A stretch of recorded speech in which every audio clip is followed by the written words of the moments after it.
ლონდონის საფონდო ბირჟასთან რამდენიმე წუთის წინ ხმაური და დაპირისპირება იყო დავით ჯინჭარაძე, რომელიც დღეს საინვესტიციო ფორუმს უნდა დასწრებოდა და კრიტიკული კითხვები დაესვა ლევან დავითაშვილისთვის. ახლა გარეთ აქციაზე იმყოფება, მან რამდენიმე წუთის წინ სოციალურ ქსელში გამოაქვეყნა პოსტი და ფოტოსურათი. ის ამბობს, რომ ქართული ოცნების ერთ-ერთმა მეგობარმა ბიზნესმენმა მას სიტყვიერი შეურაცხყოფა მიაყენა. ეს არის ლაშა იორდანაშვილი. რაც შეეხება აქციის მიმდინარეობას, აქციაზე იმყოფებიან სამოქალაქო აქტივისტები და ის ოპოზიციურად განწყობილი ადამიანები, რომლებსაც ბრიტანეთში საქართველოს საელჩომ არ მისცა იმის შესაძლებლობა, რომ შესულიყვნენ საინვესტიციო ფორუმზე და დაესვათ კრიტიკული კითხვები. მათ რამდენიმე საათით ადრე აცნობეს ინფორმაცია იმის შესახებ, რომ საინვესტიციო ფორუმს ვეღარ დაესწრებოდნენ. აქციაზე ეს ადამიანები მივიდნენ საქართველოს დროშებით, მიიტანეს ფოტოები, რომლებზეც დატანილი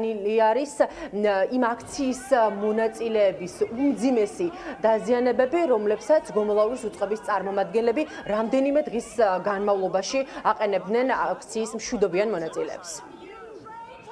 მონებო! თქვენ ხართ პუტინის ხელის ბიჭები და პუტინთან ერთად დასრულდებით თქვენს.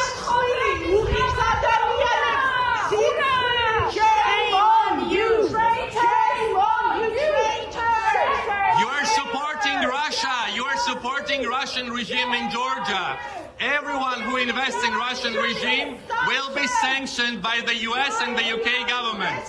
ხელში გვაქვს ყველას ეს საპროტესტო სახეები, საოცრად დასახიჩრებული ადამიანების, რომლებიც ამ ახლანდელმა მთავრობამ, რა თქმა უნდა, უდიდესი წვლილი მიიღო ამ ხალხის ასე ვთქვათ, დასახიჩრებაში და დღევანდელი საქართველოს ზოგადად მოსახლეობის დამონებაში და შესაბამისად ვდგევართ აქ და ვაპროტესტებ. უცხოელებიდან ძალიან მცირე რაოდენობა არის მოსული ფაქტიურად. ეხლა ჩვენ რაც დავინახეთ, ძალიან მცირე ინვესტორებს თითქმის არავინ არ გავდა. ის ფაქტი, რომ ისინი აქ მოდიან და ისმენენ იმ დეზინფორმაციას, რაც საქართველოში ხდება, რა თქმა უნდა, ეს მთავრობის წარმომადგენლები დეზინფორმაციას ავრცელებენ ეხლა შიგნით.